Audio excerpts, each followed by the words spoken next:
بسم اللہ الرحمن الرحیم۔ السلام علیکم ورحمۃ اللہ وبرکاتہ۔ سنت کو مضبوطی سے پکڑ کے رکھنا اور بدعات سے اجتناب کرنا، اس پر ایک حدیث ہے سیدنا ابو نجیح عرباض بن ساریہ سے۔ وہ کہتے ہیں کہ رسول اللہ صلی اللہ علیہ وسلم نے ہمیں ایک وعظ فرمایا، ایک نصیحت کی، جس سے دل کانپ اٹھے اور آنکھیں ہماری بھیگ گئی۔ ہم نے کہا یا رسول اللہ یہ تو گویا الوداع کہنے والے، یعنی چھوڑ جانے والے جیسے آخری الفاظ ہیں، آپ ہمیں مزید وصیت فرمائیں۔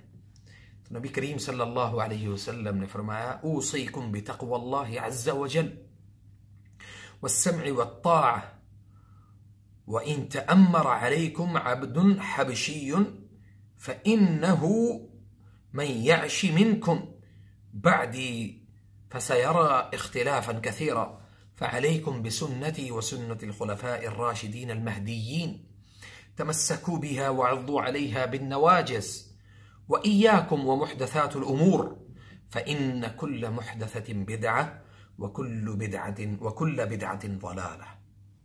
فرمایا میں تمہیں اللہ تعالیٰ کے تقوی کی وصیت کرتا ہوں، اور وصیت کرتا ہوں کہ اپنے حکام، امراء، ان کے احکام کو سننا، یعنی ان کی پیروی کرنا اور اطاعت کرنا، خواہ تم پر کوئی حبشی غلام ہی حاکم بنا دیا جائے۔ تم میں سے جو شخص میرے بعد زندہ رہے گا وہ یقیناً بہت سے اختلافات سے بچا رہے گا۔ ایسے حالات میں تم میری سنت اور ہدایت یافتہ خلفائے راشدین کی سنت کا طریقہ جو ہے اس کو لازم پکڑ لینا اور اسے اپنے داڑھوں سے قابو کرنا، دین میں نئے نئے کام ایجاد نہ کرنا، اس سے بچنا، کیونکہ دین میں ہر نیا کام بدعت ہے اور بدعت گمراہی ہے۔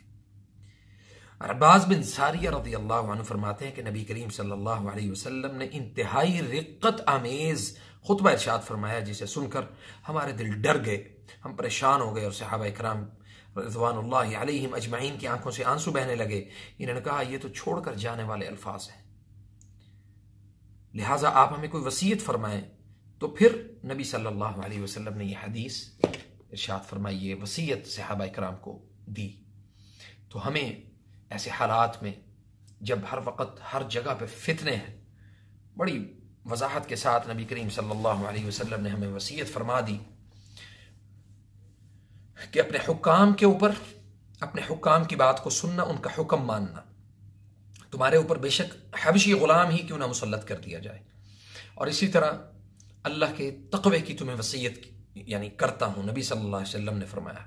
اور اسی طرح جو سب سے اہم بات ہے وہ یہ ہے کہ دین میں کوئی نئی چیز کو شامل نہ کرنا۔ ہمارے معاشرتی بگاڑ کے بہت سارے اسباب میں ایک سبب دین میں نئی نئی چیزوں کا آنا ہے۔ تو اللہ تعالی ہمیں عمل کی توفیق عطا فرمائے، اور ایسے تمام امور جو بدعات اور خرافات میں ہمیں اللہ سے اور اللہ کے نبی صلی اللہ علیہ وسلم سے دور کر رہے ہیں، اور بدعات اور خرافات والی زندگی کو ہم نے اپنا اوڑھنا بچھونا بنایا ہے، اس لیے ان تمام ایسے امور سے اجتناب کرنا چاہیے جس کا نبی صلی اللہ علیہ وسلم نے ہمیں حکم نہیں دیا۔ من عمل عملا لیس علیہ امرنا فہو رد۔ جس عمل کرنے والے نے ایسا عمل کیا جس پر نبی صلی اللہ علیہ وسلم کی کوئی حکم نہیں تھا تو وہ رد کر دیا جاتا ہے، اللہ اس کو قبول نہیں کرتا۔ وہ سوائے ہماری مشقت کے اور سوائے ہماری محنت کے اور تکلیف اور تھکان کے وہ کچھ حاصل نہیں ہے اس کا۔ اگر ہم اس کو اجر سمجھ کے اس کو حاصل کرنے کی کوشش کرتے ہیں تو یاد رکھیں کہ وہ ہمارے لیے بالکل بیکار عمل جو ہے وہ ثابت ہوتا ہے۔